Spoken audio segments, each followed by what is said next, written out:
Okay, today we're going to look at adding fractions with the same denominators. Let's take an example of 1/5 and 2/5. Both have got the same denominator, which is 5 in this case.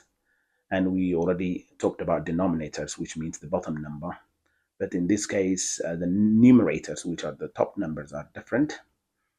And to solve this, let's consider a whole box divided into 5 equal portions. So each portion represents a fifth. So 1/5 means it's just one portion there. And 2/5 means it's two portion of the box here. So does this mean 1/5 plus 2/5? Is this like 3/10? Or in other words, are we just adding the numerators with the numerator and denominator with the denominator? Let's double check that. So imagine you have another whole box divided into 10 equal portions. So each portion represents a tenth. Another word, 1/10. So 3/10 means 3 portion in this case. Does this equal to 1/5 plus 2/5? Obviously, from our experiment, it's not correct. It is not correct. It becomes like 6/10. So when we add fractions, we're not going to add the denominators like this. So let me show you how we're going to do it. So this is 2/5 plus 1/5. That gives you 3/5. What happens in this case? The numerators are added, but the denominator stays the same, which is 5 in this case.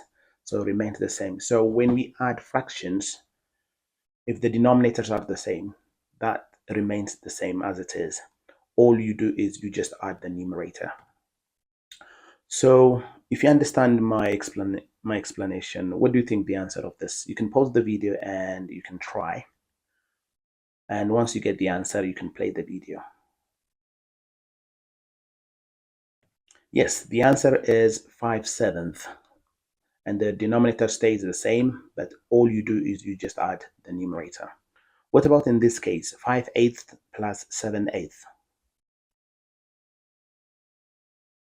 Yes, it becomes 12/8. But in this case, 12/8 is an improper fraction. In other words, we call it top-heavy fraction. Can you change this top-heavy fraction into mixed fraction? You can pause the video and have a go.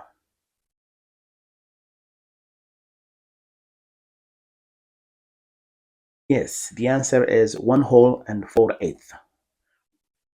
So 4/8 also can be simplified. We can change it into a simplified form of fraction.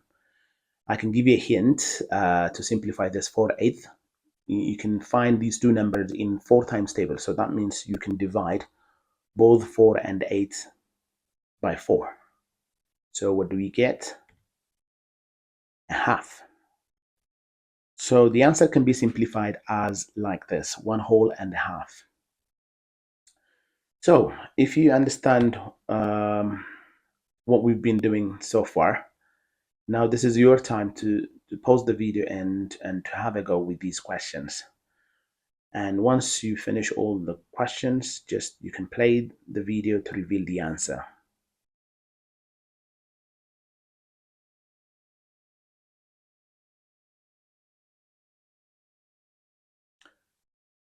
Yes, these are the answers. I hope you got all correct. Let's move on to subtracting fractions. It's almost the same as what we did for adding fractions. The only change here is like you just subtract the numerators. For example, on the first question, we have 2/3 minus a third. Still, the denominator stays the same, which is 3 remains the same, but the numerator will be subtracting this time. 2 minus 1, it becomes 1/3. So if you understand this explanation, please pause the video and have a go with the rest of the question. Once you finish, you play the video to reveal the answers.